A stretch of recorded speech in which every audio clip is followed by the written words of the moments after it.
안녕하십니까. 소개받은 조성원 세무사입니다. 그 우리 이가희 원장님께서 5월 초쯤에 전화를 주셔가지고 이런 과정이 있어가지고 세법에 대해서 강의를 해줄 수 있겠냐고 전화를 주셨는데 제가 무슨 마음이었는지 그냥 그 자리에서 제가 하겠다고 말씀을 드렸어요. 말씀을 드렸는데 저는 그 우리 저 다닐 때는 국민학교였으니까 국민학교 6학년, 그 다음에 중학교 3년, 고등학교 3년, 대학교 4년 이렇게 하면은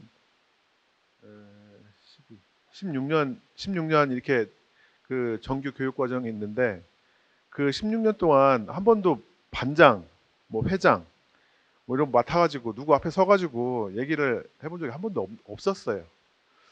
그런데 하여튼 오늘 이렇게 강의를 하겠다고 이제 대답을 하고서 이제 강의할 내용을 고민을 하고 연구를 하다 보니까 어, 너무 괴로웠어요. 이 잘 말할 줄도 모르고 누구 가르칠 줄도 모르고 한 사람이 이렇게 앞에 서가지고 얘기를 한다는 게 사실은 저한테는 오늘 엄청난 도전인데 오늘 이렇게 귀한 시간 내주신 우리 그 강의를 들어주시는 여러분들의 귀한 시간을 제가 그냥 허투루 허비하지 않을 수 있는 시간이었으면 좋겠습니다. 그래서 제가 좀 더워서 그러는데 좀 벗고 말씀드리겠습니다.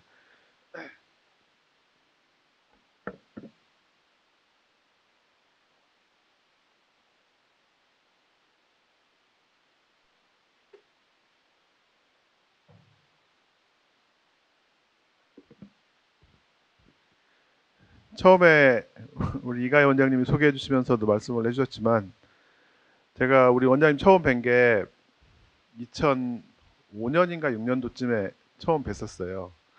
근데 지금 그때보다 체중이 한 15kg 정도는 더 찐 것 같아요.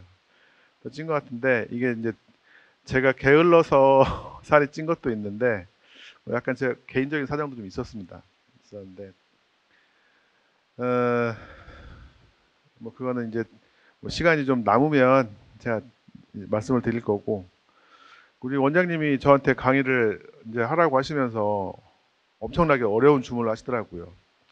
내용도 알차야 되고 재밌어야 되고 근데 이게, 이게 말을 재밌게 할 줄도 모르는 사람이 이 세법이라는 것이 엄청 그 딱딱하고 재미없는 주제인데 이걸 재밌게 말씀드릴 자신은 솔직히 없습니다. 없고 그래서 저 나름대로 어떻게 수업을 하고 강의를 할까 고민을 해봤는데 일단 그 여기 계신 분들이 저 처음에는 어떤 분들인지 몰랐어요. 몰랐는데 우리 그 톡방에 계신 분들 이렇게 쭉 면면을 보니 그 저랑 같은 업종에 계신 세무사님도 계신 것 같고 뭐 연구원님들 계신 것 같고 뭐 기업의 대표님들도 계시고 그리고 또 한 분은 저랑 한 15년 정도 같이 친하게 지낸 그러니까 저한테는 형 같은 형, 뭐 피를 나눈 형은 아니지만 제 마음속으로는 제 친형이라고 생각하는 형님도 이 자리에 계시고 해서 참 어려운데 그 우리가 이제 그 세법 하면 다 딱딱하고 그렇습니다. 근데 뭐 여기 계신 분들뿐만 아니라 저도 그렇고 아마 우리나라에 사는 모든 국민들이 태어나서 어느 정도 나이가 차서 경제 활동을 하고 하면 그 순간부터 계속 세금을 납부를 해야 되고 근데 누구도 세금을 많이 내고 싶어 하는 사람은 아마 없을 거예요. 저도 마찬가지고. 그래서 이제 뭐 절세를 하겠다 뭐 이런 이제 여러 가지 이제 고민거리가 있으면 저 같은 사람들 찾으셔가지고 상의를 하시고 뭐 이렇게 하시는데 제가 세무사 개업을 2002년도에 개업을 했는데 그래도 적지 않은 시간이 흘렀어요. 세무사 일을 하면서. 근데 제가 지나면서 이렇게 보니까 완벽한 절세 방법은 사실은 없고, 그 세금은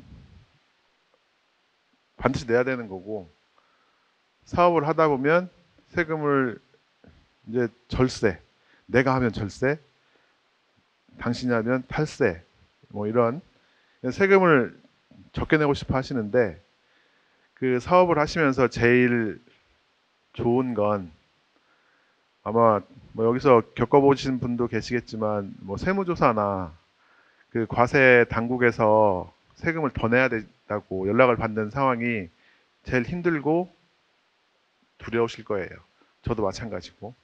그래서 그런 걸 안 겪으시려면 나랑 같은 조건에 같은 업을 하는 사람이 100이라는 세금을 낸다면 나는 103, 105, 남들보다 조금 더 내겠다는 생각을 가지고 접근을 하시면 그게 오히려 장기적으로 보면 현명한 절세 방법이 아닐까, 저는 그렇게 생각을 합니다.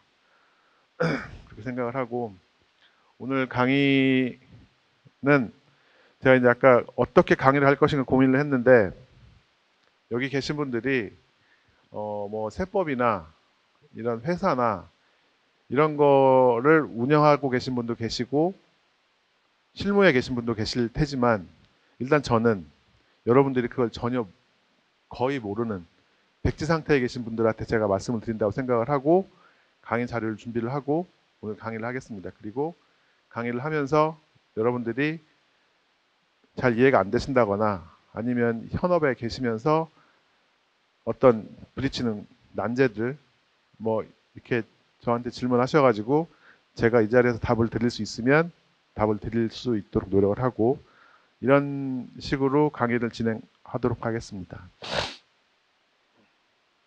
그래서 지금 우리가 납세를 한다는 것은 헌법에서 국민의 4대 의무가 정해가지고 반드시 국민으로서 해야 되는 의무로 규정을 한 거잖아요. 근데 아까도 말씀을 드렸지만 누구도 세금을 많이 내고 싶어하는 사람은 없어요. 내가 가지고 있는 경제적 이익, 재산을 희생하면서 국가에 세금을 내는 거기 때문에, 그래서 어찌 보면 내 재산권을 침해하는 거거든요. 그래서 그 조세를 부과하고 할 수 있는 거는 반드시 법에 정해서 법에 누구한테 어떤 행위를 했을 때 얼마만큼의 세금을 과세하겠다라고 정해놓고 그거에 의해서만 세금을 과세할 수 있고 징수할 수 있는 거예요. 그래서 그거를 조세 법률주의라고 해가지고, 그래서 법에 없는 세금은 없어요. 법에 규정되지 않으면 아무리 국가를 하더라도 세금을 과세할 수가 없습니다. 그래서 이제 세법 하면 굉장히 포괄적인데, 세법에는 이제 여러 가지 우리가 이제 우리나라에 헌법이 있고 뭐 일반 법률이 있고 시행령, 시행규칙 이런 체계가 있듯이 세법에도 그런 체계가 있는데, 국세기본법하고 국세징수법이라는 아주 기본법이 있고요. 그 다음에 잘 아시겠지만 부가가치세법, 그러니까 우리가 하는 모든 소비 행위에 우리가 부가세가 붙어가지고 세금을 납부를 하시잖아요. 그래서 그거에 관해서 규정한 부가가치세법이 있고 법인세법, 소득세법, 그 다음에 상속증여세법. 이게 아마 우리가 일상적으로 생활하시면서 주로 이렇게 접할 수 있는 세금이라고 생각을 하는데, 오늘은 우리가 그 중에서 법인을 만들어서 어떤 사업체를 운영을 하면서 이루어지는 그 일련의 그 절차들, 그리고 그에 따라서 우리가 준비해야 되는 것들, 이런 것들을 말씀드리도록 하겠습니다.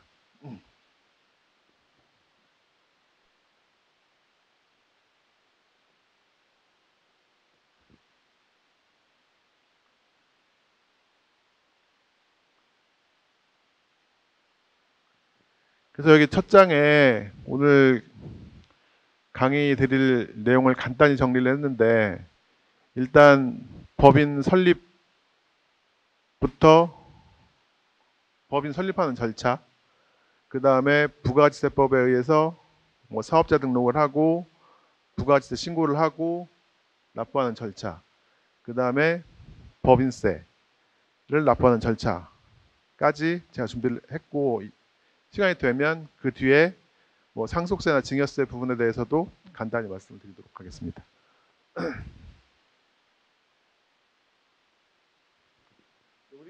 우리가 흔히 아는 회사의 형태는 주식회사인데, 이 주식회사는 상법에 의해서 그 정의가 된 회사의 형태인데, 이 회사는 주식회사가 있고 네 가지 종류의 회사가 있거든요. 그래서 무한 책임회사, 합자회사, 한명회사, 유한회사, 주식회사, 이렇게 해서 네 가지 형태로 해서 법인을 만들 수가 있는데, 그 중에 제일 일반적인 것이 주식회사의 형태를 띠는 회사의 절차인데요. 주식회사는 다들 아시겠지만 우리가 주주를 모집을 해서 주주들이 그 회사의 자본금을 처음에 납입을 해서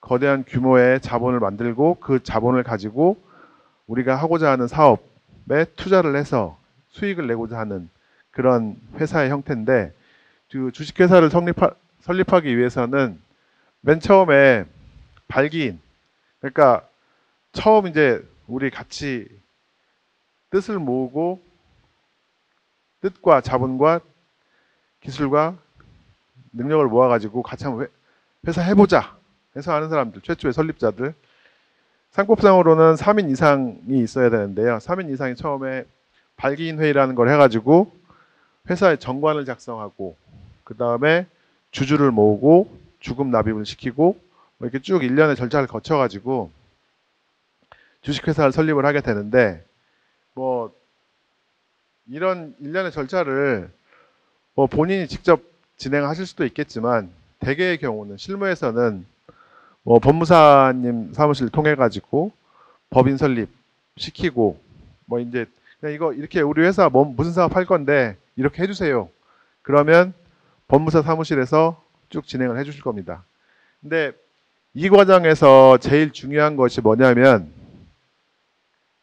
저기 두 번째 되어 있는 정관 작성이에요. 그러니까 정관이라는 것은 우리 회사가 앞으로 영위할 사업의 목적이라든가 어떻게 회사를 조직을 하고 구성하고 운영할 수 있는 가장 기본적인 규칙을 만드는 건데, 회사가 설립돼서 운영이 되면서 하다 보면 이제 저는 세무사니까 세무조사라는 걸 받을 수 있거든요. 그럼 세무조사를 받는 과정에서 가장 근거가 되는 것이 정관이에요. 그러니까 정관에 어떤 내용이 있으면 너 이거 왜 이렇게 했어? 예를 들어서 우리가 이제 법인을 만들면 법인의 대표이사도 있고 임원도 있고 직원들도 이렇게 있을 거 아닙니까? 그러면 이제 직원들 같은 경우는 그 근로기준법이나 노동관계법에 의해서 퇴직금이 정해진 산식이 있어요. 그 자기 받는 급여 곱하기 뭐 근속 월수 나누기 12 뭐 이렇게 해가지고 하는데, 임원 같은 경우는 임원들은 그 법인의 의사결정을 하고 어찌 보면 이렇게 경영을 해 나가야 되는 사람들이잖아요. 그러니까 의사결정권자란 말이죠.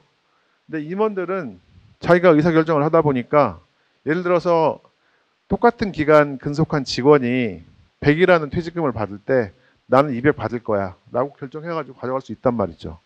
근데 그렇게 하는 것이 만약에 자기 독단으로 자기 임의로 결정을 해서 퇴직금을 그렇게 계산했다라고 하면, 나중에 세무조사를 하는 과정에서 당신 이렇게 하면 안 되지 라고 해가지고 퇴직금 지급한 거에 대해서 부인당하고 법인세 과세되고 뭐 이럴 수 있어요. 근데 정관에 뭐 우리 회사의 뭐 대표이사의, 예를 들어서 대표이사의 퇴직금은 일반 직원의 뭐 10배를 지급합니다.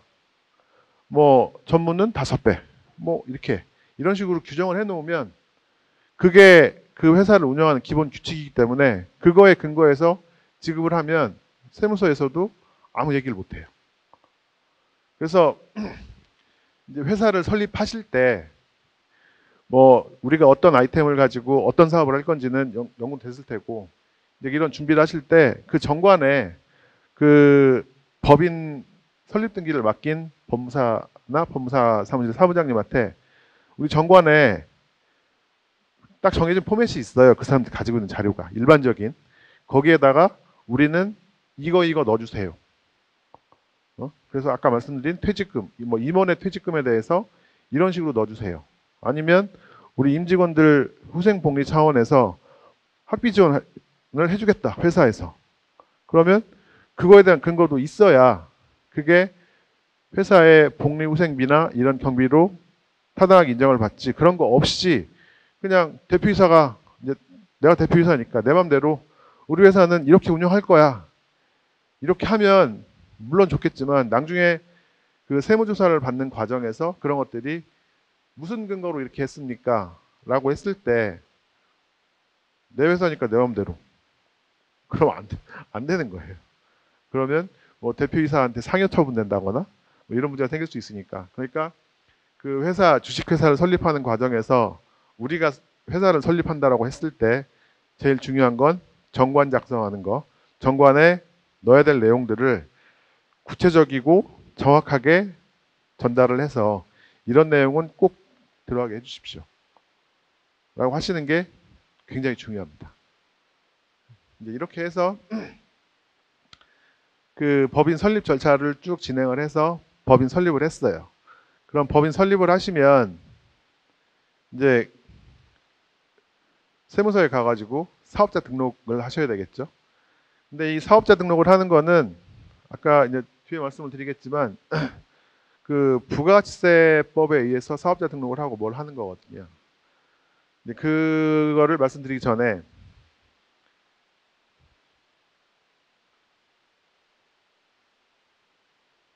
아까 제가 처음에 그 조세라는 것이 우리의 재산권을 침해하는 거고 나한테 불이익, 손해? 하여튼 나한테 별로 좋은 건 아니에요. 유쾌하진 않아요. 내가 세금 낸다는 게. 그렇기 때문에 반드시 법률에 근거해서 법률로 부과가 돼야 된다라고 말씀을 드렸는데 여기 간단히 국세기본법 상에 우리 국세부가 원칙을 정리를 해봤는데요. 첫 번째는 실질과세의 원칙, 두 번째는 신의성실의 원칙, 세 번째는 근거과세의 원칙. 세 가지 원칙에 근거해서 국세를 부과할 수 있어요. 근데 뭐 읽어보시면 아시겠지만 뭐 실질과세의 원칙, 법적 형식이나 외관에 관계없이 실질에 따라 세법을 해석하고 과세 요건 사실을 인정해야 된다. 그러니까 우리가 어떤 형식을 취하더라도 실질이 우선한다는 말씀이에요. 그리고 이거는 이제 뒤에도 이제 좀 연관되는 이야기인데, 그리고 두 번째 신의성실. 그러니까 우리가 세금을 납부하고 과세 관청에서 세금을 부과하고 하는 것들은 우리가 흔히 말하는 상식 선에 부합하게, 그리고 나는 성실하게 납세자는 할 것이고 과세 공무원은 너무 부당하지 않게 신의성실에 맞게 과세를 할 것이다 라는 원칙이고, 세 번째는 근거과세. 근거가 있어야 되는 거예요. 법인이 어떤 영업행위를 하고 1년 동안 운영을 해서 이익이 났으면 그 이익에 대해서 과세를 하는 거지. 예를 들어서 매출 100억인 회사가 있어요. 매출 100억인 회사가 있는데 이 회사가 처음에 투자 비용이 너무 많아가지고 120억을 지출을 했어요. 근데 세무서에서 야, 너 매출 100억 있으니까 거기서 한 5%만 세금 내. 5억 세금 내. 하면 누가 그거를 납득하고 받아들일 수 있겠어요? 왜? 왜? 그게 여기 말씀드린 근거과세의 원칙이거든요. 이렇게 해서 100억 매출이 있어서 뭐 95억의 비용이 들어갔고 5억 남았으니까 5억에 대해서 뭐 10% 세금 내. 라면 받아들일 수 있겠지만 야, 너 매출 100억 났으니까 많이 벌었겠지. 뭐 얼마 좀 세금 내. 라고 하면 아마 누구도 그거에 의해서 세금을 내실 분은 단 한 명도 없을 거예요. 그래서 세금이라는 것이 이렇게 그 나름 객관적이고 합리적인 근거에 의해서 과세를 해야 되는 것이지 임의로 이렇게 될 수 있는 것은 아니거든요. 그리고 그런 거를 보호하기 위해서 세법이라는 게 존재를 하는 거고, 그리고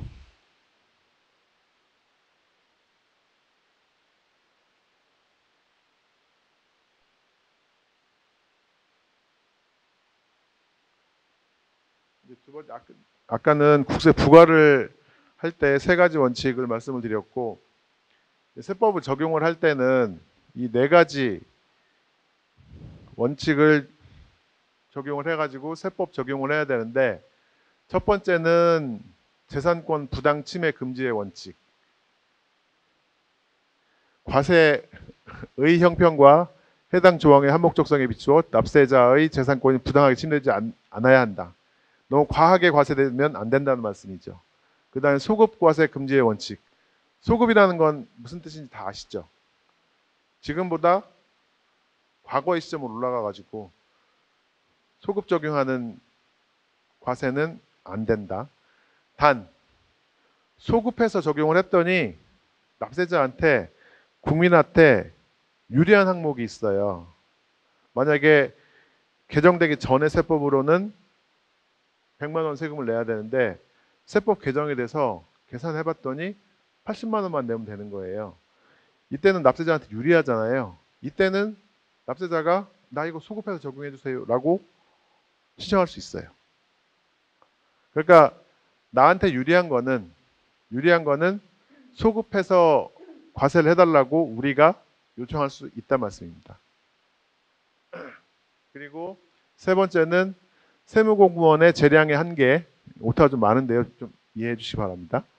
그러니까 우리 국세 공무원이 일을 함에 있어서 이제 나름 세법을 해석하고 적용하는데 재량이라는 게 있는데 그것도 일정한 한계를 두고 인정을 해야 된다라는 것이고, 기업 회계의 존중이라는 건 우리가 이제 기업 운영을 하다 보면 그 복식부기에 의해서 회계 처리를 하게 되는데, 그 회계 처리를 할 때 기업들이 회계 처리를 할 때는 기업 회계 기준이라는 준칙에 의거해서 회계 처리를 하거든요. 그러면 그게 우리 뭐 법인세법이나 이런 세법에 아주 배치되는 상황이 아니라면 기업에서 회계 처리한 거를 최대한 존중해 주겠다라는 의미예요. 일단은 이런 식으로 이제 그 세법 적용 원칙을 정해 놓았는데, 근데 아까도 잠깐 말씀을 드렸지만 세금을 가능하면 적게 내고 싶은 게 우리 본능적인 마음이고, 하다 보면 이제 나름 절세를 한다고 뭔가 행위를 한단 말이에요. 근데 그렇게 하게 되면 그걸 그대로 다 인정을 하면 한이 없으니까 이제 그 뒤에 설명을 드릴 건데, 그 부당행위 계산 부인이라는 게 있어요. 그러니까 납세자가 우리나라에서 지금 아까 제가 말씀드린 세금이 부가가치세라는 세금이 있고 법인세, 소득세, 상속증여세, 뭐 이렇게 이제 네 가지 정도 세금을 말씀드렸는데, 여기서 상속세만 빼고 나머지 세금은 우리가 납세자가 세금 내야 되는 사람이 나 이번에 부가세 얼마예요? 라고 법인 그 부가세 신고서를 제출을 하고 납부를 하면 그대로 확정이 돼요. 이 사람이 엄청난 탈세 행위를 하지 않은 이상. 그러니까 무슨 이야기냐면 국세가 결정되는 방식은 두 가지가 있는데, 하나는 신고납세. 그러니까 납세자가 내 세금 얼마인지 계산해서 신고하면 확정이 되는 그런 세금이 있고, 또 하나는 부가납세, 부가해서 결정되는 세금이 있어요. 국세청에서 여기 이제 우리 뭐 대전으로 치면 뭐 서대전 세무서나 대전 세무서나 이런 세무서에서 당신 세금 얼마 내요? 라고 결정을 해서 고지를 하면 결정되는 세금이 있는데, 국세는 상속세를 뺀 나머지 부가가치세, 법인세, 소득세, 증여세 다 신고를 하면 결정되는 세금이에요. 근데 우리가 이제까지 뭐 계속 경제생활하고 생활하시면서 지방세에도 납부를 하시잖아요. 뭐 건물에 대한 재산세라든가 토지분 재산세라든가 뭐 주민세, 뭐 이런 거 세금 지방세 납부를 하시잖아요. 근데 지방세를 우리가 신고해 본 적이 있으세요? 그냥 고지서 오면 내죠. 예. 이거는 부과하면 결정되는 세금인 거예요. 그렇고 이제 이렇게 해서 제가 지금 그 국세를 부과하는 원칙 그리고 세법 적용의 원칙에 대해 설명을 드렸는데 뭐 말을 어렵게 만들어서 그렇지 내가 낼 세금 잘 계산해가지고 크게 탈세 안 하고 내면 세무서에서는 오케이 인정하겠다. 그리고 세무서에서 너무 과하지 않게 내 재산권을 너무 과하게 침해하지 않고 당신 세금 이만큼이네 납부하라고 하면 나도 오케이 납부하겠다. 상식선에서 해결될 수 있는 거를 좀 이렇게 말을 그럴싸하게 포장해가지고 적어놓은 것 같아요. 적어놓은 것 같고 이제 아까 제가 처음에 우리 그 회사 설립하는 절차를 말씀을 드렸잖아요. 그래서 이제 그 법인 설립을 했어요. 법인 설립을 했으면 아까 이제 그 사업자 등록을 해야 된다고 말씀을 드렸잖아요. 근데 그 사업자 등록을 한다는 것은 그 부가가치세법에 의해서 사업자 등록을 하는 거거든요. 그래서 지금 이제 그 다음에는 부가가치세법에 대해서 설명을 드리겠습니다.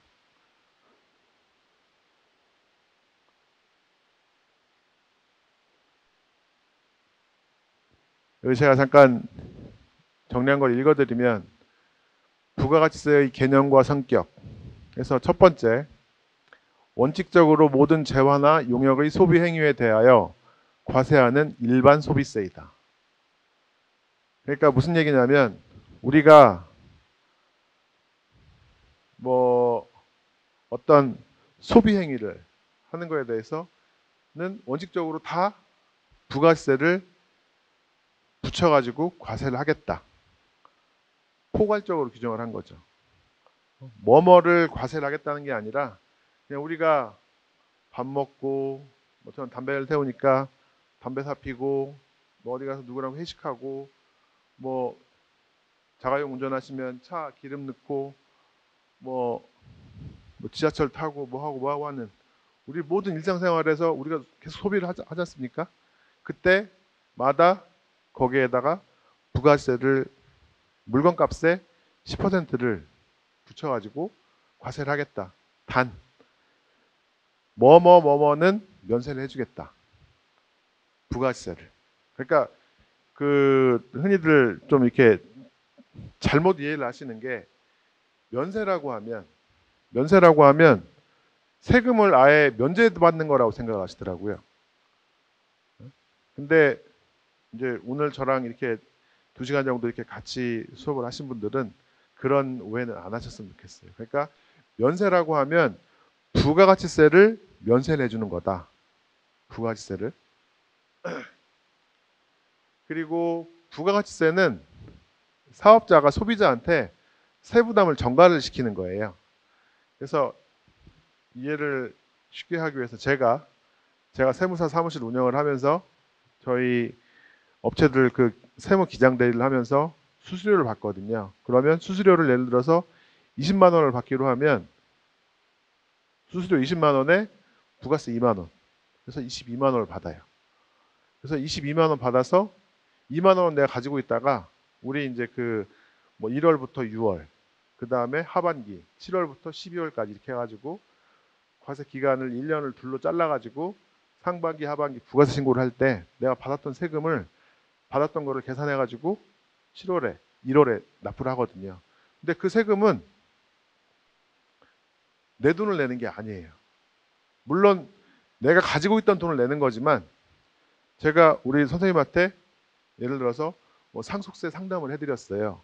상속세 상담을 해드렸는데 상담 수수료가 100만 원이었어요. 근데 100만 원에 선생님 저 100만 원에 부가세 10만 원 주셔야 됩니다. 제가 110만 원 받았어요. 그랬으면 제 수입은 얼마일까요? 100만 원? 100만 원이에요. 100만 원이고 110만 원을 받았는데 10만 원은 부가세를 받아놓은 거예요. 가지고 있다가 그 세금 내가 내는 거거든요. 그러니까 소비자한테 전가시키는 거예요. 사업자 입장에서는 내 돈 내는 게 아니에요. 근데 나중에 이제 뭐 이렇게 직접 하시다 보면 내 통장에 돈이 나가야 되니까 이제 내기 싫죠. 내기 싫으니까 뭐 여러 가지 이제 그 절세할 수 있는 방안들을 찾고 뭐 이렇게 하시는 거고. 근데 하여튼 세부담이 전가되는 간접세라는 거. 그리고 부가가치세는 각 거래 단계에서 창출한 부가가치에 과세하는 다단계 과세 방식이다. 이 말씀은 뭐냐면, 자 이제 그 한번 예로 이런 예를 들어볼게요. 자동차는 아니고 그 삼성전자에서 PC를 만들어요. PC를 만들었는데 공장에서 나올 때는 이게 50만 원이었어요. 근데 이 50만 원짜리를 중간 도매상한테 100만 원에 넘겨요. 중간 도매상은 그거를 소매상한테 150에 넘겨요. 예를 들어서. 그리고 소매상은 이거를 소비자한테 200만 원에 판단 말이죠. 그러면 자, 맨 끝에 소매상을 예를 들어볼게요. 소매상은 컴퓨터를 내가 150만 원에 사다가 200만 원에 팔았잖아요. 그러면 거기서 증가된 부가가치는 얼마일까요? 150에 200이니까 50만 원. 150에 사다가 200에 팔았으니까. 네. 그럼 그 50만 원에 대해서 50만 원의 부가가치가 생긴 거고 거기에 10%인 5만 원을 부가가치세로 소비자한테. 그러니까 소비자한테 200에 20만 원 주고 팔아서 220만 원 받고 나는 그 컴퓨터 사올 때 150에 15만 원 더 줘. 165만 원 줬으니까. 그래서 20만 원에서 15만 원 뺀 5만 원을 내는 구조. 자, 그러면 이제 소매상 그렇고 도매상은 100만 원에 사다가 150에 팔았잖아요. 여기도 부가가치는 50만 원이고 그러면 150에 15만 원, 100만 원에 10만 원 빼서 5만 원. 각 단계마다 이렇게 증가된 부가가치에 대해서 세금을 과세하는 거다라는 것이고, 지금 부가가치세 과세 방법 및 영세율과 면세 이렇게 말씀을 드렸는데, 지금 제가 간단히 말씀드린 것처럼 세액 계산하는 게 내가 전 단계에서 매입한 세액을 내가 한 매출 세액에서 빼는 방식으로 세금 계산하잖아요. 그런 거를 전 단계 세액공제법이라고 하는 거예요. 그리고 아까 제가 부가가치세법은 과세 대상을 누구누구를 과세하겠다고 열거를 한 것이 아니고 일단 재화나 용역을 공급하면 과세다. 포괄적으로 규정을 해놓고 단 이러이러한 것들은 영세율이나 면세를 적용하겠다라고 규정을 했거든요. 근데 영세율과 면세 어떤 차이가 있을까요?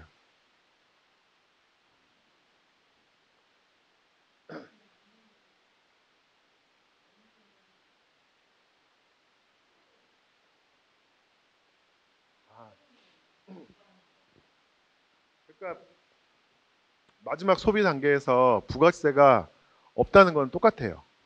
똑같은데 그 영세율 적용되는 사업자는 부가세를 환급을 받아요. 예를 들어서 내가 영세율이 적용되는 사업, 예를 들어서 이제 수출하는 사업자예요. 수출하는 사업자. 내가 자동차를 만들어 가지고 수출을 해요. 그럼 수출을 하면 예를 들어 차값이 뭐 10,000불이에요.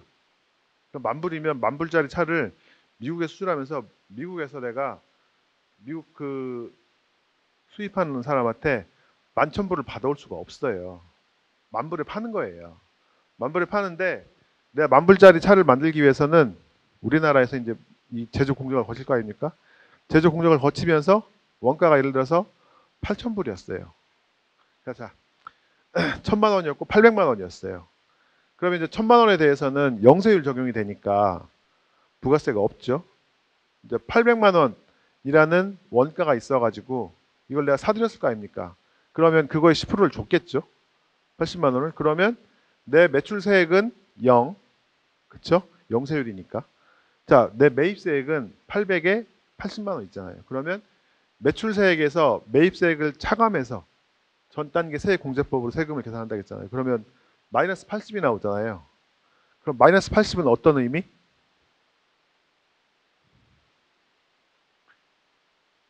그 자동차 제조업자한테 80만 원 환급해 준다는 얘기예요. 80만 원을. 근데 면세 사업자는 부가세법상으로 부가세 신고를 안 해요. 면세니까. 그래서 면세 사업자는 소득세법에서 이렇게 해야 될 의무를 규정을 하거든요. 그래서 신고 방법도 좀 달라요. 그러니까 부가가치세가 과세되는 일반 사업자들은 1년에 두 번을 잘라가지고 6개월, 6개월 잘라가지고 부가세 신고를 하는데 면세 사업자들은 1년에 한 번 해가지고 그 다음 연도 2월 달에 면세 사업장 현황 신고를 하는 걸 하거든요.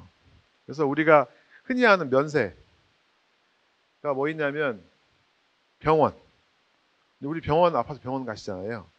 그러면 이제 그 병원 원장님은 그 병원 운영하기 위해서 자기 병원 이제 그 공간이 있을 거 아닙니까? 그럼 그게 내 건물이면 상관이 없는데 만약에 그걸 임차를 했어요.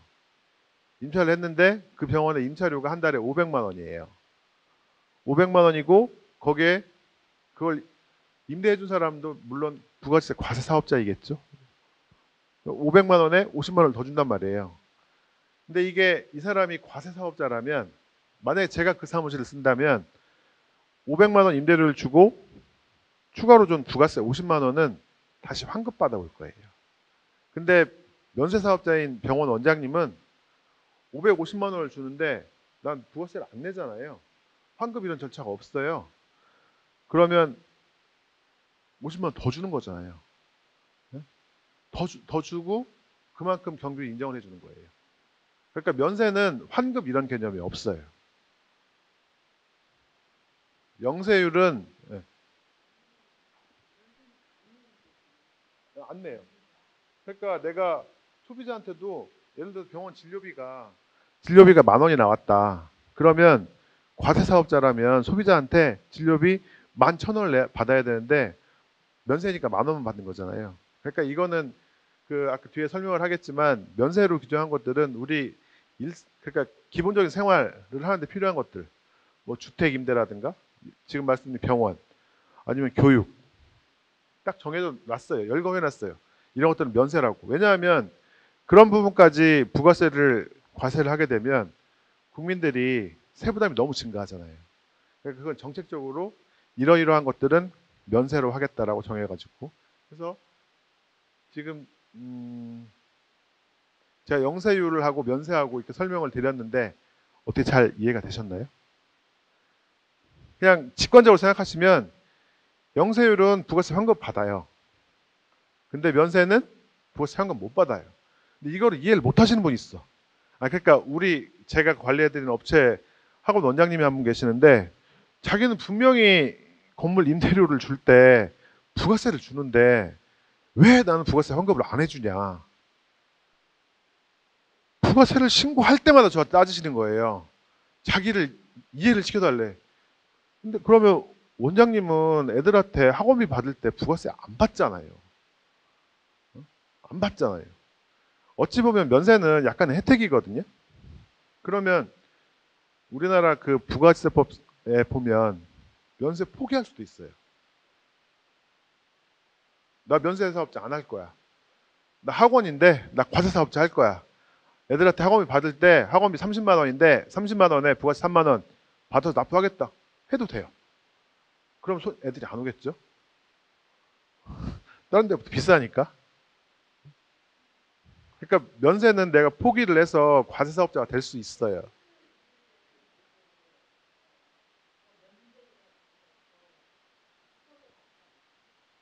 카드를 결제할 때 전에는 카드 결제를 하면 카드사 수수료가 뭐 3%, 옛날에는 많게는 3%, 근데 지금은 수수료도 굉장히 적어가지고 근데 그렇게 하면 그 약간 불법이거든요.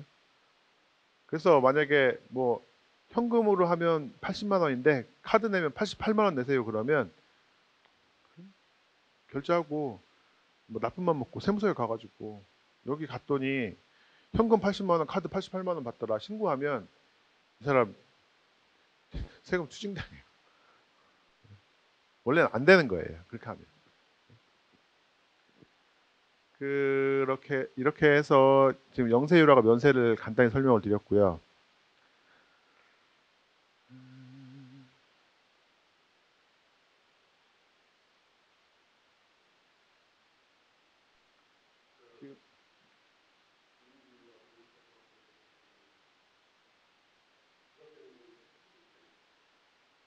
소득세는 똑같아요. 네. 그러니까 아까 말씀드린 게 면세 사업자면 부가세만 면세인 건데 그렇게 착각하시는 경우가 있다고. 소득세까지 난 면세야라고. 그러니까 병원 하시는 분들, 우리 원장님들 소득세 많이 내시거든요. 면세가 아니에요. 부가가치세가 면세인 거예요. 부가가치세가. 그쵸, 그쵸. 그리고 우리 그 부가세의 납세 의무자, 납세 의무자는 일단 기본적인 요건이 이렇습니다. 사업자이어야 되고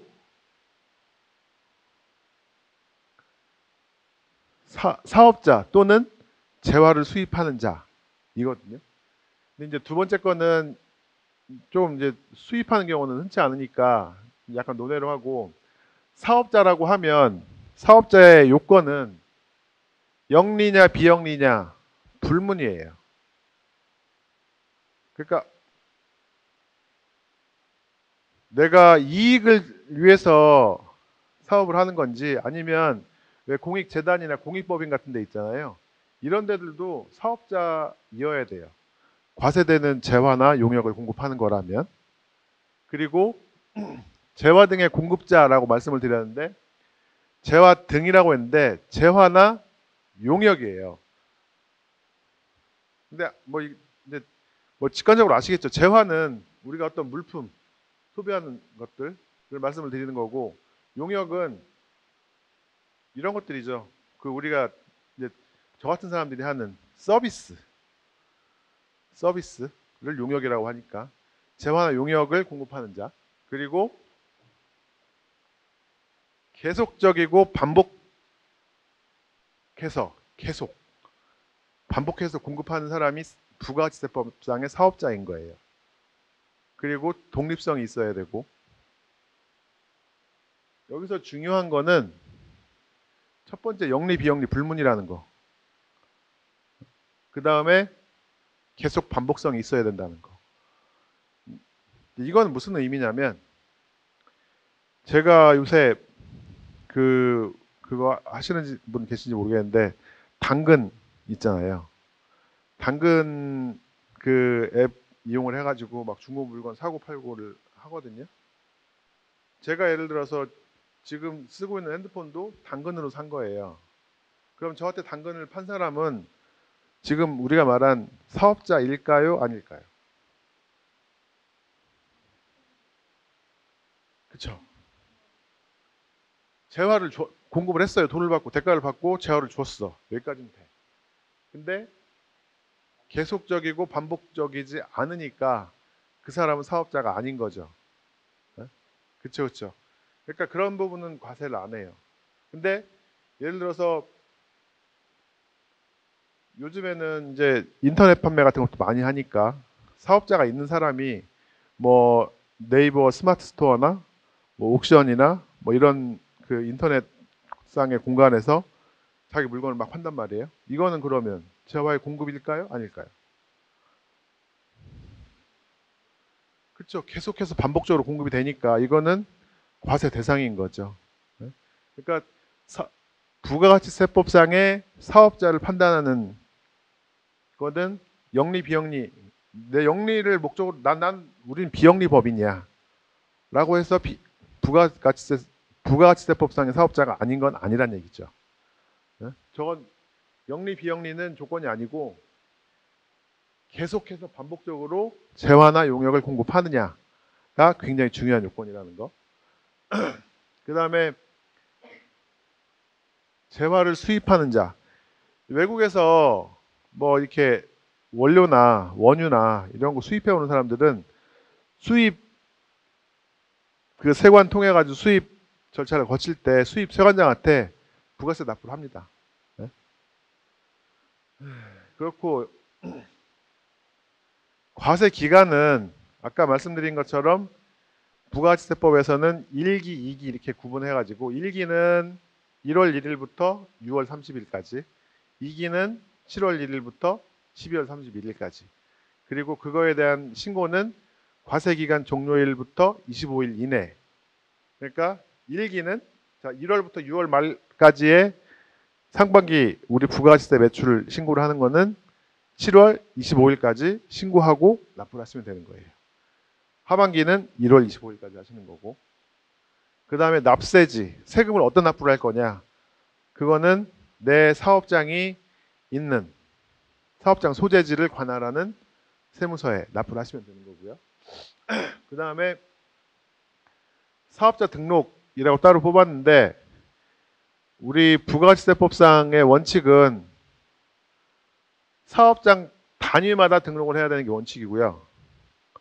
그 다음에 예외로 사업자 단위, 그러니까 사업장 단위 등록이 원칙이고 예외적으로 사업자 단위로 등록을 할 수 있다라고 인정을 하는데 이건 무슨 얘기냐면 법인이 본점이 있고 지점이 있고 분사무소가 있고 여러 가지 사업장이 있을 수 있잖아요. 그러면 본점이 예를 들어서 여기에 있고 뭐 분사무소나 지점이 예를 들어서 뭐 서울에 있어요. 그러면 여기다가도 부가가치세법상 과세 그 사업자 등록을 해야 되고 서울에도 또 서울대로 사업자 등록을 별도로 해야 돼요. 이게 원칙이에요. 그래서 사업장이 있으면 있는 대로, 그러니까 흔하게 뭐 그렇게 하고 싶은데 예를 들어 제가 건물이 한 5채쯤 있어요. 상가가 뭐 서구에도 하나 있고 대덕구에도 하나 있고 뭐 중구에도 하나 있고 이런 식으로. 그러면 서구에 있는 거, 대덕구에 있는 거, 중구에 있는 거 각각 사업자 등록을 해서 부가세 신고를 하는 게 원칙이다. 원칙이고 예외적으로 사업자가 신청을 하면 3개 관리하려니까 너무 힘들으니까 나 하나로 몰아서 할게요 라고 해서 신청을 하면 사업자 단위로 사업자 등록하는 걸 인정을 해주긴 해요. 여기까지 말씀드린 거에서 혹시 질문 있으신가요?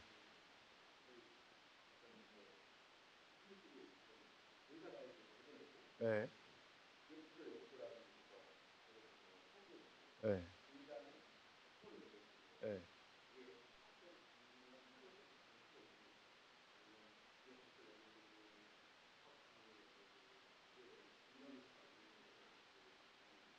네. 그러니까 지금 말씀드린 게 원칙적으로는 각각적으로 본사 있는 대전, 연구소 있는 청주, 공장 있는 서울 각각 사업자 등록을 하셔야 되는 거죠. 네. 예외적으로. 아니, 그렇죠. 부가세법에 규정이 돼 있죠. 규정이 돼 있어서 나는 예외로 사업자 단위로 과세를 받고 싶어요. 라고 이제 관할 세무서장한테 신청을 하면 세무서장이 승인해 주는 거죠. 사업자 단위로 과세를 할 수 있도록, 등록할 수 있도록. 근데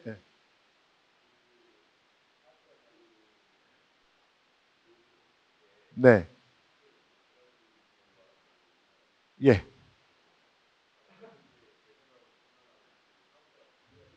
네. 아, 예, 예.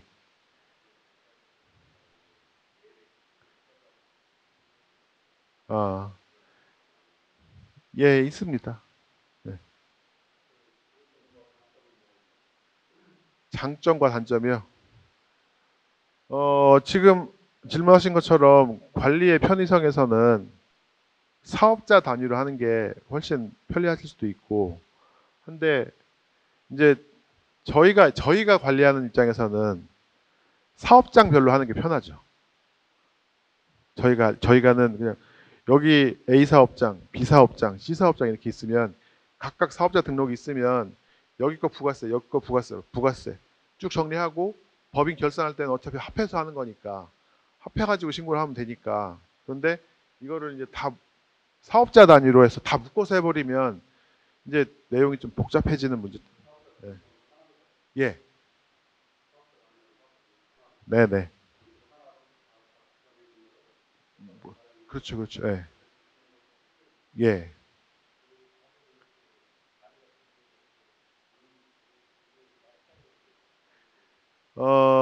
근데 그 요율이라는 것이 아까 제가 그 우리 그 국세 부가 원칙 할 때 근거 과세 원칙이라고 말씀을 드렸잖아요. 매출이 10억이든 100억이든 1000억이든 어차피 부가가치세 세율은 똑같을 것이고, 그리고 어차피 내가 이 전체를 운영을 해서 들어간 원가라든가 경비는 정해져 있을 거니까 매출이 는다고 해가지고 뭐 예를 들어서 매출이 10억일 때는 과세되는 실효 세율이 5%인데 매출 100억이니까 뭐 10% 20% 늘려야 돼. 이런 건 없어요. 소득세는 아무래도 세율이 근데 소득세는 어떻게 하더라도 마찬가지죠. 사업장 단위로 관리를 하시든지 사업자 단위로 관리를 하시든지 어차피 대표자 개인한테 다 귀속이 되는 거니까 결국에는 소득세 신고를 할 때는 나한테 다 모여가지고 올라가는 거니까 이걸 분리를 한다고 해서 의미는 없죠. 그런 경우에는 차라리 사업자 대표를 나눠가지고 분산시켜가지고 하시는 게 훨씬 나으시겠죠.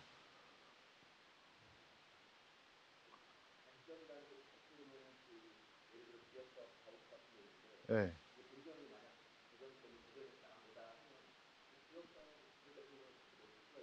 뭐 그런 경우도 있을 수 있고요. 예.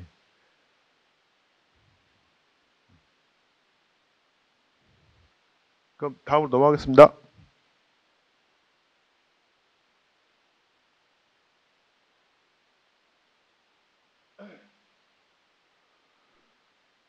글씨가 되게 많네요.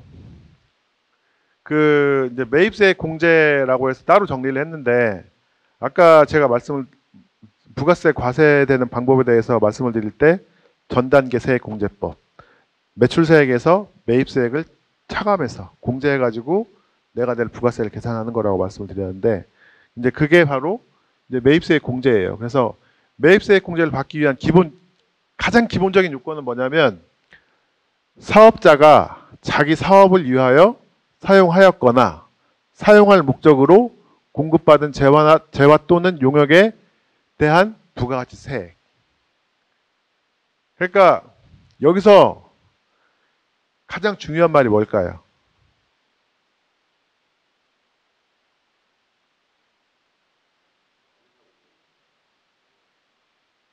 네, 굉장히 잘 보시네요. 자기 사업을 위하여. 자기 사업을 위하여 매입한 거에 대해서는 매입세액 공제를 해준다는 얘기인 거죠. 뭐 이건 굳이 예를 들 필요가 없겠죠.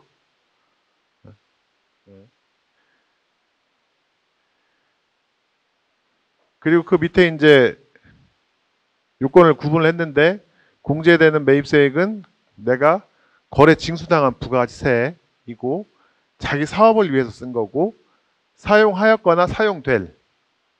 그러니까 내가 매입을 많이 받아가지고 재고로 갖고 있어요. 그렇더라도 매입세 공제를 받을 수 있다는 얘기인 거죠. 그러면 이번 기회에 재고가 많으면 다음 기회는 내가 매입을 좀 덜 받아가지고 부가세를 좀 더 내야 되는 그런 상황이 될 수 있겠죠. 네. 네? 네.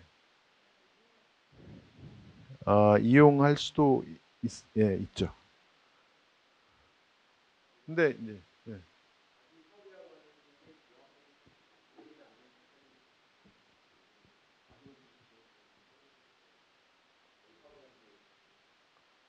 좀 약간 모호한 부분도 있는데, 예, 그렇죠.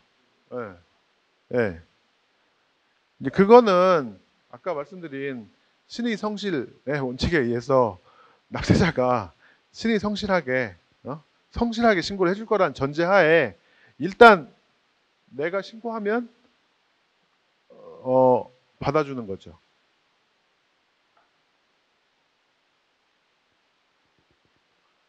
그리고 이제 그 밑에 매입세액 불공제 이렇게 해가지고 7가지를 열거를 했는데 보면 세금 계산서 미수치 또는 불분명 매입세액 우리가 거래를 했는데 세금 계산서를 안 받았어요. 그러면 매입세액 공제를 위한 가장 기본적인 조건이 아까 위에 공제하는 매입세액의 거래 징수 당한이라고 되어 있잖아요. 내가 낸 거, 내가 내 매입처한테 준 세금을 공제를 받는 건데 세금 계산서를 안 받거나 누가 줬는지 모르면 매입세액 공제가 안 되는 거예요. 그리고 두 번째는 매입처별 세금 계산서 합계표 미제출 또는 불분명 매입세액 1번이면 똑같은 거고요. 자, 세 번째 사업과 직접 관련 없는 지출에 대한 매입세액. 네 번째 영업용이 아닌 승용차, 승용 자동차의 구입과 임차 및 유지에 관한 매입세액은 매입세액 공제를 안 해주고 그 다음에 접대비 관련한 매입세액도 세액 공제를 안 해줘요. 이거는 법에 이거는 절대 안 됩니다라고 딱딱딱 써놓은 거예요. 예외 없어요. 무조건이에요. 그리고 면세사업 등에 관련된 매입세액. 아까 말씀드린 것처럼 면세사업은 부가세를 안 내니까 매입세액 공제도 없다. 그 다음에 7번째가 토지의 자본적 지출에 관련된 매입세액. 이건 토지 자체가 면세예요. 그러니까 면세사업 관련된 매입세액은 공제를 안 해준다 라고 이해를 하시면 될 것 같습니다. 그 다음에 8번째로 사업자 등록 신청하기 전에 받은 매입세액. 근데 이게 굉장히 중요한 얘기예요. 뭐가 중요하냐면 사업자 등록을 하기 전에. 그러니까 매입세액 공제를 받으려면 부가가치세법상의 사업자이어야 돼요. 부가가치세법 사업자이려면 사업자 등록 신청해가지고 사업자 등록 받은 사람이 사업자이겠죠. 그죠? 네. 3일 전에 저희 사무실에 누가 와서 상담을 하시는데 이분이 사업자를 안 내고 어떻게 해가지고 카드 체크기를 자기 앞으로 개설을 해가지고 한 1억 정도를 카드를 결제를 받은 거예요. 그랬으면은 세금 신고를 했어야 되는데 세금 신고를 안 했대. 그래서 이제 세무서에서는 요새는 세무서에서 거의 모든 자료들이 다 전산으로 기록이 남으니까 다 확인할 수 있거든요. 그래서 이분은 왜 카드 매출이 1억이나 있는데 신고를 안 하셨지? 그래가지고 세금을 뭐 가산세하고 뭐 해가지고 한 300 정도 부가세를 내라고. 네. 과하진 않아요. 다 정해져 있어요. 그러니까 신고를 안 한 거에 대해서 신고 안 한 거에 대한 가산세 뭐 해가지고 하지 뭐 당신은 신고를 안 했으니 물론 신고를 한 사람보다는 과하죠. 왜냐하면 가산세가 기본 20%니까. 근데 너 안 했으니까 뭐 한 50% 더 내. 정상적으로 하면 1,000만 원만 내면 되는데 1,500 내, 2,000 내 이렇게는 안 한다는 거예요. 다 근거가 있이 하는 거예요. 근거 있이. 근데 그분이 자기가 이제 이 매출을 일으키기 위해서 내가 카드로 물건 사왔다. 내가 땅 파서 장사하는 것도 아니고 내 몸을 파는 것도 아니고 뭘 내 줬으니까 너 돈을 받았겠죠, 그죠? 사왔대요. 근데 저 요건이 안 되는 거예요. 그러니까 제가 이제 한 20년 정도 이렇게 세무사 일하면서 느낀 게 부가가치세법은 굉장히 답답한 법이에요. 그러니까 모든 법률이 마찬가지겠지만 사업 등록 안 했어도 난 사업을 한 거고 사업하는 사람이면 매입세액 공제 해준다며. 근데 당신이 사업자 등록을 안 했으니까 그렇게 매입 카드로 내가 물건 사다가 카드로 팔았더라도 매입세액 공제를 안 해줘. 왜냐하면 사업자 등록을 하는 게 우리나라 그 과세 제도를 유지하는 근간이거든요. 만약에 사람들이 사업자 등록 안 하고 계속 해봐요. 그럼 어떻게 그거를 다 관리를 하겠어요? 그러니까 이걸 강제하기 위해서 안 하면 가산세도 나오고 매입세 공제도 안 해주고 이런 불이익, 페널티를 줌으로써 사업자 등록을 반드시 하게끔 만드는 거죠. 지금 말씀드린 이 부분에서 혹시 질문사항 있으세요?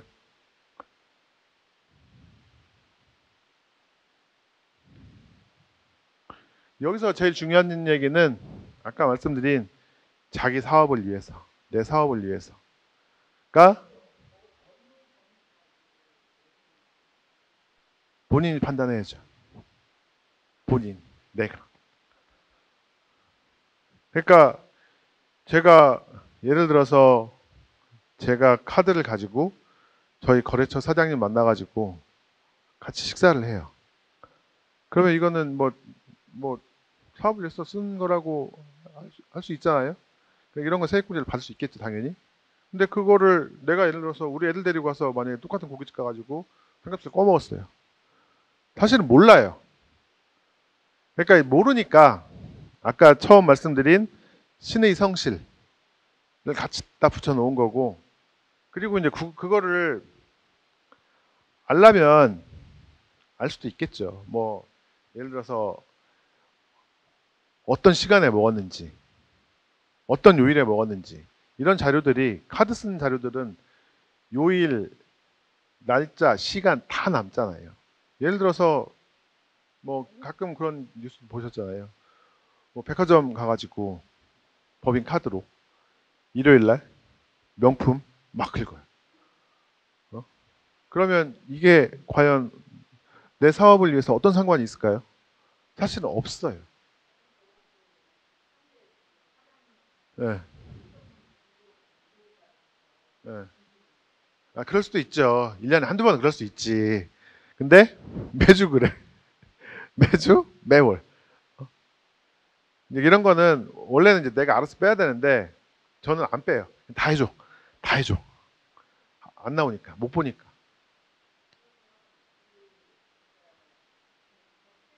예. 접대비는 한도가 있습니다. 아, 일단 기본 1200만 원, 1600만 원 이렇게 이제 업종에 따라 틀리고요. 그 다음에 기본으로 그렇고 그 매출액에 비례해 가지고 매출액의 일정 비율은 접대비로 인정을 해주고 있어요.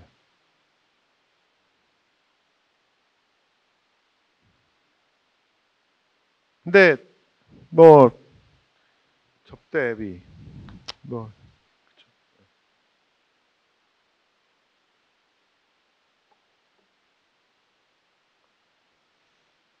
그러면 다음 페이지 넘어가겠습니다.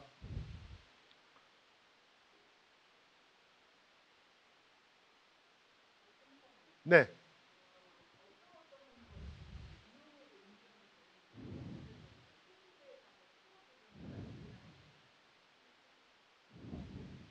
돼요.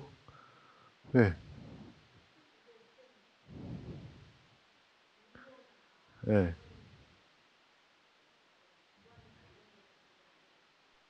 공무원? 이제 공무원 이제 뭐 제가 그런 공조직에 있어 보진 않아 가지고 거기는 이제 내부적으로 그런 규정이 있어 가지고 뭐 법인카드를 쓸 때 어디 가서 얼마 이상은 쓰지 말아라 이런 항목들이 있으니까 이제 못 쓰는 거고 개인 사업자나 법인 같은 경우는 사실은 그렇게 엄격하게 적용을 해야 되는데 그거를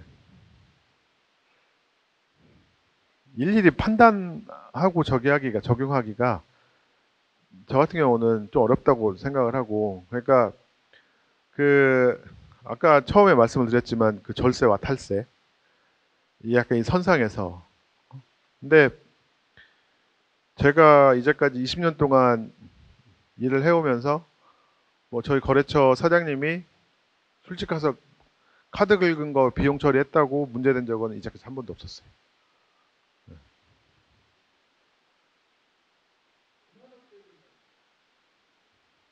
문화 접대비. 네. 이제 그거는 뭐 이렇게 우리 뭐 상품권이나 공연 이런 것들을 이제 직원들 복리 후생 차원에서 이렇게 쓸 수 있게끔 인정을 해주는 걸로 제가 알고 있는데요. 제가 구체적으로 적용은 안 해봐가지고 잘 모르겠습니다.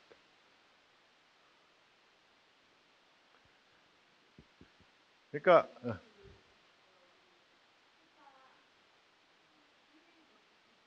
네.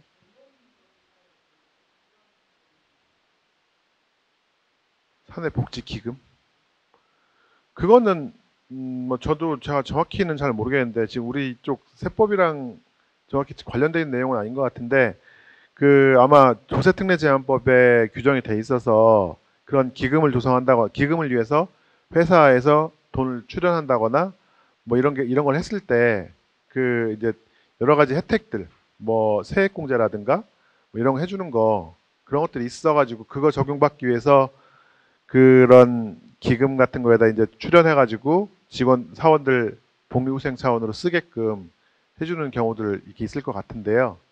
근데 제가 최근에 일을 하면서 느낀 가장 큰 절세 방법은 고용 증대시키는 거예요. 네. 사람을 많이 쓰면 채용을 많이 하면 세액공제 엄청 많이 해줘요. 몇 천만 원씩 해줘요. 몇 천만 원씩. 근데 뭐 사람 쓸 일도 아닌데 그렇다고 뭐 그거 세액공제 받자고 사람 쓰는 적은 없겠지만 그러니까 그 이게 고용이 지금 가장 큰 이슈이고 화두이니까 고용을 증가시키는 기업에 대해서는 굉장히 혜택을 많이 주더라고요.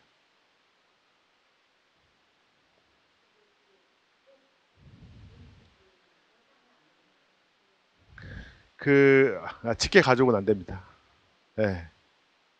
그러니까 뒤에 보면 그 세법상 특수관계자라고 해가지고 특수관계자랑 어떤 행위를 했을 때 어떤 행위라는 건 예를 들어서 제가 원장님한테 어, 원장님한테 상담을 해드리고 상담료를 받아야 돼요. 상담료를 받아야 되는데 아무 관계 아니면 예를 들어서 뭐 100만 원 받아야 돼. 근데 원장님이랑 저랑 개인적인 친분이 있고 뭐 하잖아요. 그러면 그냥 뭐 상담료 없이도 상담해 드릴 수 있는 거잖아요. 근데 우리 원장님하고 저하고는 아무 관계 아니잖아요. 그냥 지인인 거지. 네? 이런 경우는 해당 사항이 없는데 예를 들어서 A라는 법인이 있는데 A라는 법인의 대주주가 있어요. 그러니까 그 회사 지분 100%를 가지고 있는 주주가 있는데 그 주주의 아들을 채용을 해. 채용을 하는데 동년배의 같은 스펙을 가지고 있는 친구는 연봉을 5천을 주는데 이 친구는 5억을 줘요. 말이 안 되잖아요. 어? 똑같은 일을 하는데 누구는 5천을 주고 좀 심하게 5억이라고 말씀을 드렸는데 1억만 줘도 문제가 되는 거죠. 1억을 줬다고 쳐요. 왜? 내 아들이니까. 내 아들이니까.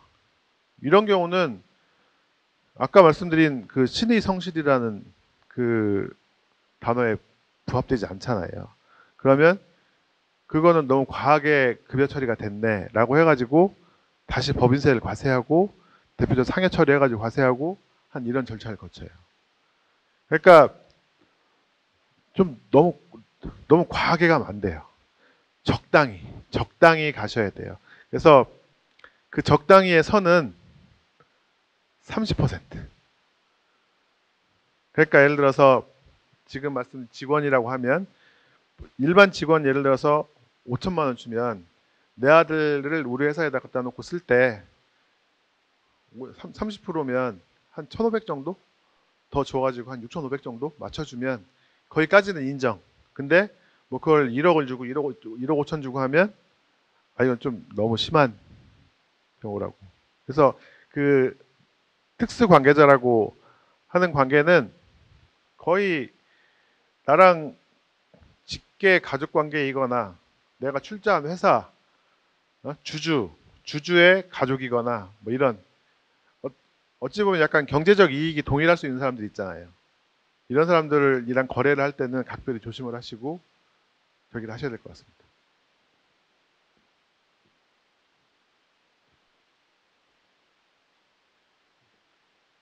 여기는 지금 간이과세자 제도를 정리를 해놨는데요. 간이과세자는 쉽게 이렇게 생각하시면 돼요. 일정 규모 이하 사업장. 그러니까 일정 규모 이하라고 하면 현재 부가세법상으로는 연간 공급 대가가 8천만 원 이하인 경우는 간이과세자라고 해가지고 부가세 납세 의무를 경감을 해주는 제도가 있어요.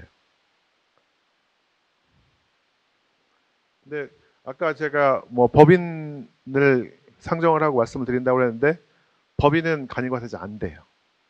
법인은 무조건 일반 과세자이어야 되고 개인 사업자의 경우에 이런 제도가 있다라는 거 말씀을 드리겠습니다. 네? 네. 같은 개념입니다. 네. 근데 엄밀하게 얘기를 하면 공급 대가는 부가세까지 포함한 금액. 예를 들어서 뭐 고객이 우리 업소에 와가지고 뭐 식사를 했는데 10만 원을 받았어요. 네? 그럼 이제 그게 이제 공급 대가가 10만 원인 거고 만약에 그 사업장이 일반 과세 사업장이라고 하면 그 10만 원에 부가세가 포함되어 있을 거잖아요. 그럼 그걸 나누기 1.1을 하면 뭐 9만 얼마 이렇게 나오겠죠. 그럼 9만 얼마에 부가세 9천 얼마 해가지고 공급 가액은 부가세를 제외한 금액이 공급 가액.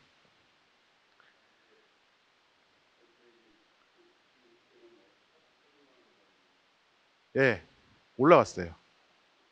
예.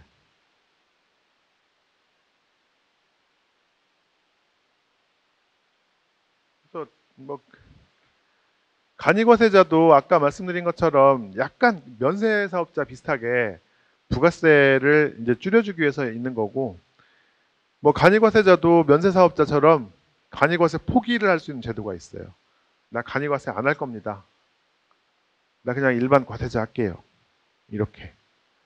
근데 뭐 굳이 그럴 필요는 없죠. 왜냐하면 이게 부가세가 많이 나온 매입이 없는 특히 뭐 요식업이라든가 이런 데 같은 경우는 그 부가세보다는 상당히 크거든요. 매출이 좀 있으면. 근데 뭐 똑같은 규모의 1년에 똑같은 규모의 매출을 한다라고 하면 심할 경우에는 부가세 차이가 한 2, 3천만 원 차이 나는 경우도 있어요. 똑같은 매출이 일어나는데 간이일 때하고 부가세 일반 과세자인 사업장일 경우하고.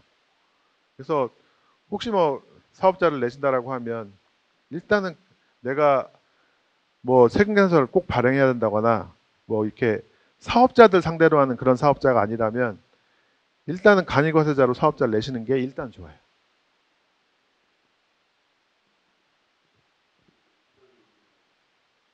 기간은 이제 지금 8천만 원 말씀을 드렸는데 아까 부가세 과세 기간이 1월 1일부터 6월 30일 이렇게 해서 이제 1년 나눈다 했잖아요. 근데 간이과세자는 1월 1일부터 12월 말까지가 한 과세 기간이거든요. 그래서 이제 12월 말까지 과세 기간으로 해가지고 신고를 그 다음 연도 1월에 하겠죠. 1월에 하면 전년도 매출이 나올 거 아니에요.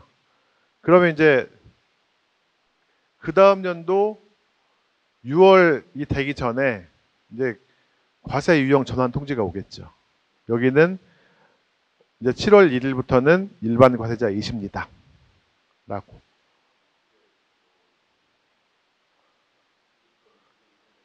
예. 예. 아니. 그러니까 그렇게 되면 상반기는 간이고 하반기는 일반이 되는 거죠. 예. 모르지. 그걸 알 방법은 없어요. 세무서 부가세 신고를 안 했으니까. 그냥 1년은 쭉 간이로 가는 거죠. 예. 1년은 간이로 쭉 가고 이거를 그 다음 연도 1월 달에 신고를 해서 봤더니 1년치가 8천만 원이 넘었어요. 넘으니까 그러면 당신네는 소급은 안 되니까 7월 1일부터는 일반으로 넘어갈 겁니다. 라고 과세 예고 통지가 오는 거죠. 네. 안 됩니다. 못 해요. 그리고 간이거세자가 아까 제가 면세 사업자랑 좀 비슷하다고 말씀드렸잖아요. 그러니까 일반 과세자하고 면세 사업자가 중간쯤이라고 보시면 돼요. 여기는 매입세액 공제도 좀 받거든요, 일부. 근데 부가세를 안 받으니까 매입세액 공제도 일부만 해줘요, 일부만. 근데 네, 원칙적으로 그렇습니다, 원칙적으로. 그 간이 영수증. 네. 그걸로는 매입세액 공제를 못 받아요. 그냥 영수증이에요. 여기서 잠깐만. 상식적으로 우리 세법에서 인정하는 적격 증빙이 세금 계산서, 그 다음에 면세 계산서, 그 다음에 신용카드 매출 전표. 이 세 가지만 적격 증빙이라고 해요. 이거는 뭐냐면 매출한 사람도 자기 매출이라고 반드시 신고를 해야 되고, 매입을 한 사람도 자기 매입이라고 신고를 할 수 있어요. 근데 아까 말씀해 주신 간이영수증이라든가 뭐 거래 명세서 이런 것들은 그냥 당신이랑 나랑 이렇게 거래했잖아, 확인하기 위해서 나눠주는 거지, 그걸 가지고 세금 신고를 하진 않거든요. 네. 그래서 물건을 팔은 사람하고 물건을 사간 사람하고 둘이 말이 맞아야지, 물건 판 사람은 1억을 팔았다고 그러고 물건 사간 사람은 10억어치 사갔다고 그러면 말이 안 되잖아요. 그걸 맞추기 위해서 이런 거래를 할 때 세금 계산서를 서로 주고받고 뭐 이런 절차를 거치게끔 하는 거죠.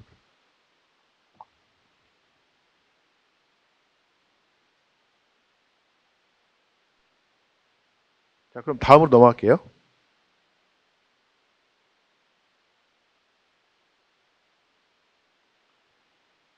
아까 제가 영세율하고 면세를 말씀을 드렸었는데, 저기 영세율의 정의를 한번 읽어보겠습니다. 일정한 재화 등의 공급에 대하여 0%의 세율을 적용하는 제도. 세율이 0%인 거예요. 그러니까 부가가치세법상 세율은 10%인데 영세율 적용 사업자는 세율이 0%. 그래서 영세율이 적용되는 대상은 재화의 수출, 용역의 국외 공급, 저것도 수출이랑 비슷한 개념이죠. 그 다음에 외국 항행 용역. 이건 뭐냐면 국제선, 비행기 타는 거에는 부가세가 안 붙습니다. 영세율이에요, 우리가 갈 때. 그 다음에 외화 획득 재화 또는 용역의 공급 뭐 이렇게 있는데, 이런 게 있다라는 정도만 이해하시면 될 것 같아요. 그러니까 부가가치세는 우리나라에서 소비되는 재화나 용역에 대해서 과세를 하겠다라는 게 기본적인 원칙. 외국에 수출하고 외국 나가서 일하고 한 거에 대해서는 부가가치세 과세하지 않겠다라는 이야기입니다. 그리고 다음은 면세에 대해서 말씀드릴게요.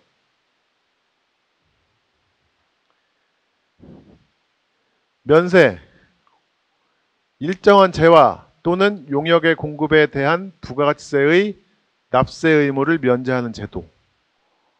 그래서 아까 제가 처음에 부가가치세는 일단 사업자가 공급하는 재화나 용역은 일단 원칙적으로 과세, 포괄주의로 다 과세. 단 이거는 영세율, 이거는 면세. 여기에 열거된 것만. 그래서 면세를 해주는 거 이렇게 보시면 기초생활 필수품, 국민후생 및 문화 관련 재화나 용역, 생산 요소, 기타 이렇게 되어 있는데, 기초생활 필수품, 우리 먹고 마시고 뭐 시내버스 타고 뭐 하는 이런 것들은 면세.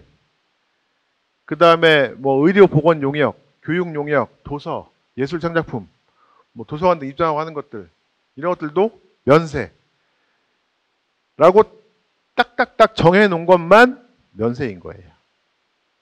법에 정해진 것만. 그 다음에 생산 요소. 생산 요소라는 건 뭐 토지라든가, 그 다음에 금융. 우리가 은행에서 대출을 받았는데 대출 이자가 100만 원인데 거기다 부가세 10만 원 더 내세요 그러면 힘들잖아요. 그러니까 이런 건 면세. 라고 딱 규정을 해놓은 겁니다. 그 다음에 뭐 저술가 등이 제공하는 인적 용역, 또 면세. 그래서 그 우리 사업하시는 분들이 이제 부가가치세를 내실 때 이제 매입 자료, 매출 자료를 이렇게 성실하게 주고 받으시는데도 특히 아까 제가 요식업 하는 경우는 매입 자료가 부족하다고, 저희 같은 서비스업도 매입 자료가 부족하죠. 그래서 부가세가 많으니까, 근데 사실은 지출되는 것 중에 많은 부분이 인건비잖아요. 인건비가 사실은 제일 부담스럽고 크거든요. 인건비는 부가세 공제 못 받습니까? 이러시거든요. 근데 제가 아까 매입세액 공제 부분 말씀을 드릴 때, 매입세액 공제 기본 여러 가지 요건 중에 내 사업을 위해 쓴 거, 거래 징수당한 거, 내가 준 부가세를 환급받는 거라고, 세액 공제를 받는 거라고. 근데 우리가 인건비를 줄 때, 인건비 예를 들어서 우리 직원 급여 300만 원 주면서 300만 원에 대해서 부가세 30만 원 더 주지 않잖아요. 안 주잖아요. 안 준 거잖아. 그러니까 이런 건 매입세액 공제를 못 받는 거예요. 면세 품목인 거죠. 인건비도. 그 다음에 기타 뭐 이렇게 해가지고 있는데, 이거는 뭐 우리랑 큰 상관은 없을 것 같고. 그래서 하여튼 면세는 법에 열거된 것만, 이거는 면세입니다라고 열거된 것만 면세를 적용받을 수 있다. 이해를 하시면 되겠습니다.